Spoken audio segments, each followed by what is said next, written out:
25절에서 29절을 보면 여섯 번째 권면과 경고, 즉 말씀하시는 분을 거역하지 말라고 언급하고 있습니다.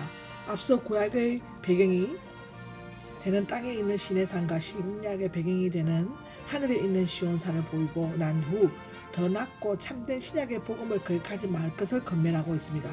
본세의 결정이라고 할 수 있는 앞부분의 마지막 진술은 아벨의 피보다 더 낮게 말하는 피였습니다. 이제 그리스도의 피가 뜻하는 구원의 메시지를 거부하지 말라는 것입니다. 여러분은 조심하십시오. 말씀하시는 분 하나님을 가리키는데 구약시대에는 모세와 같은 종들을 통해 말씀하셨고 신약시대에는 자기 아들을 통해 말씀하셨습니다. 거역하다는 곁으로와 구하다의 합성어이고 간청하다 비난하다 거듭하다의 제1부정과거 가정법입니다. 외면하고 단호히 거부하는 태도를 나타내는데 하나님께서는 자기 아들을 통해 복음을 주셨고 하나님과 인간 사이의 벽을 무너뜨렸으므로 누구든지 하나님의 지성소에 담대히 나아갈 수 있게 되었다는데도 나아가지 않는 것은 복음과 하나님을 거역하는 행위가 됩니다. 조심하십시오는 현재 명령형인데 여기에서 땅에서 경고하신 분과 하늘에서 경고하신 분은 하나님을 가리키는데 땅에서는 모세의 구약율법을 통해 경고하셨고 하늘에서는 하나님의 아들로 말미암아 복음을 주셔서 경고하셨다. 광야의 이스라엘은 말씀을 받았고 출애굽기 시내산에서 기적적인 체험을 했음에도 하나님을 대적하고 그림자에 불과한 율법을 거부했을 때 죽음과 같은 엄중한 형벌이 주어졌습니다. 하물며 하나님에게서 돌아서고 실체인 복음을 거절할 때 더욱 큰 형벌을 피할 수가 없었을 것입니다.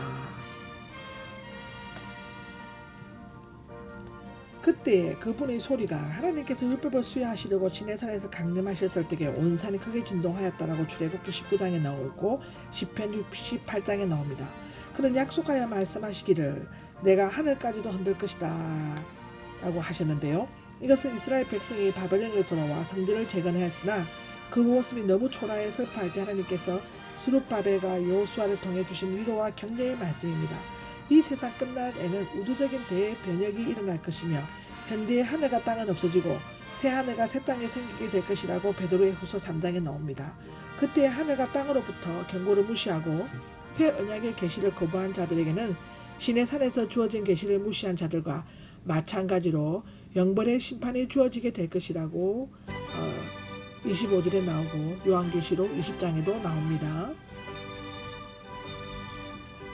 한 번 더라는 말은 한 번 더는 마지막 경우를 나타내는 본서의 특징적 용어입니다.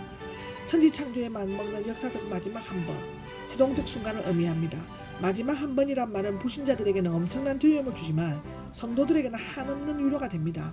흔들리지 않는 것은 신약의 장소로서 장차 그리스도의 재림 시에 실현될 때 하늘과 새 땅을 의미합니다. 베드로후서 3장에 나옵니다.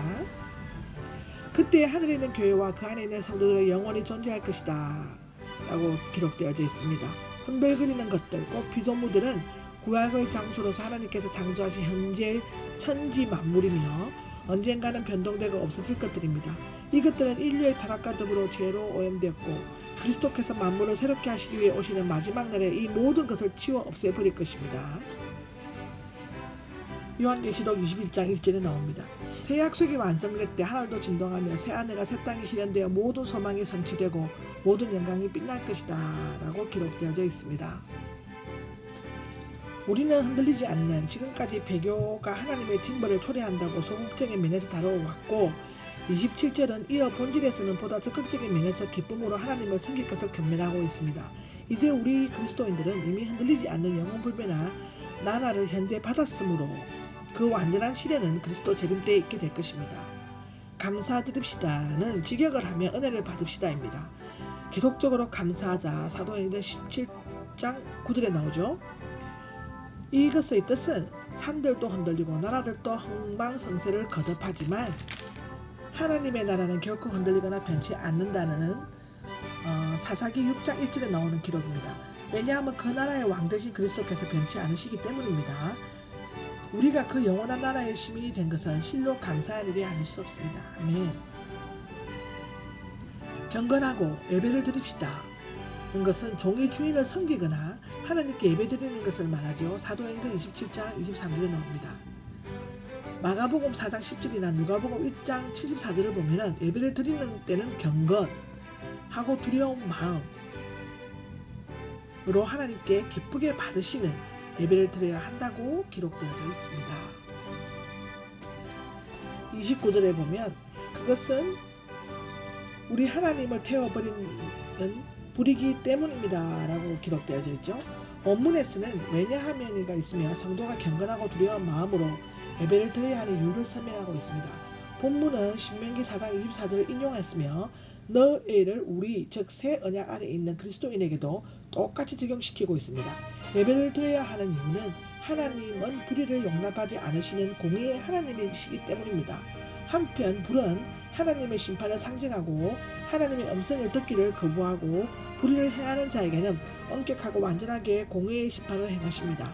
하나님은 언제나 오늘이나 내일이나 언제나 공의의 하나님이시므로 새 언약 아래에 있는 그리스도인들도 하나님의 심판을 간과하지 말고 경건하고 두려운 마음으로 불의를 멀리함과 동시에 하나님의 은혜에 의지하여 하나님을 섬기고 예배드려야 할 것입니다. 아멘.